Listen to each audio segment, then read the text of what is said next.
এই দৃশ্য কুমিল্লার। সম্প্রতি কুমিল্লা ভিক্টোরিয়া সরকারি কলেজের ভেতরেই সংঘর্ষে জড়ায় দুপক্ষ। সে সময় দেখা যায় আগ্নেয়াস্ত্রের ব্যবহার। সামনেই নির্বাচন, নগরবাসীর শঙ্কা ভোটের আগে বাড়তে পারে অবৈধ অস্ত্রের আরও ব্যবহার, তাই বাড়ছে উদ্বেগ। ভয়ে আছি, আতঙ্কে আছি, যদি এইভাবে অস্ত্র ঢুকতে থাকে কুমিল্লা শহরে তাহলে তো নির্বাচন সুষ্ঠু হবে না। নির্বাচন তো পড়াশোনা হাতে থাকবে না, তখন তো দখলদারিত্ব রাজনীতি চলবে। আর এই দখলদারিত্ব রাজনীতি আমরা বন্ধ করতে চাচ্ছি। সীমান্তকে এবং রক্ষিত করা হোক এবং অস্ত্রের ঝঞ্ঝনানি যেটা আছে সেটা সম্পূর্ণভাবে বন্ধ করা হোক। কুমিল্লাতে কিশোর গ্যাং মানে যেভাবে প্রসারিত হচ্ছে, এই অস্ত্র সবার হাতে হাতে যাচ্ছে। আমরা দেখছি যে খুবই অরক্ষিত অবস্থায় বাংলাদেশের সীমান্তগুলো অবস্থান করছে। অস্ত্র দিয়ে এই নির্বাচনকে একদিকে ভুলুণ্ঠিত করবে, আরেকদিকে প্রশ্নবিদ্ধ করবে আমার কাছে মনে হয়। সাম্প্রতিক সময় আমরা দেখতে পেরেছি মিডিয়া মাধ্যম আমাদের এখানে প্রচুর পরিমাণে অস্ত্র ঢুকেছে।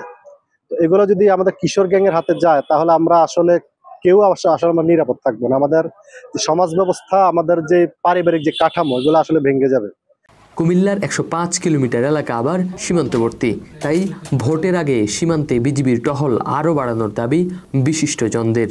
একটি সুন্দর নির্বাচনের জন্য, উচ্চমুখী নির্বাচনের জন্য কুমিল্লা সহ পার্শ্ববর্তী অঞ্চলে, বিশেষ করে সীমান্ত এলাকাগুলোতে অবৈধ অস্ত্রের অনুপ্রবেশ ঠেকানোর জন্য প্রশাসনের যথাযথ ভূমিকা রাখবেন বলে আমি প্রত্যাশা করছি। বিজিবি বলছে সীমান্তে বাড়ানো হয়েছে টহল, অস্ত্র চোরাচালান ঠেকাতে তৎপর আছেন তারা, পাশাপাশি কাজ করছে পুলিশও।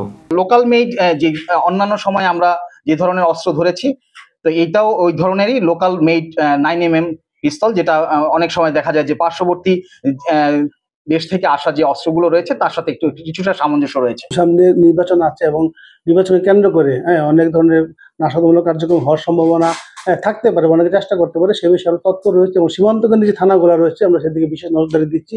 সেখানে আমাদের একাধিক টিম কাজ করেছে স্পেশালি অস্ত্র মাদক চোরাচালান উদ্ধারের জন্য। আইন শৃঙ্খলা বাহিনীর তথ্য মতে গত ৯ মাসে কুমিল্লা থেকে 38টি আগ্নেয়াস্ত্র উদ্ধার করা হয়েছে। আব্দুল্লাহ আল মারুফ, স্টার নিউজ, কুমিল্লা।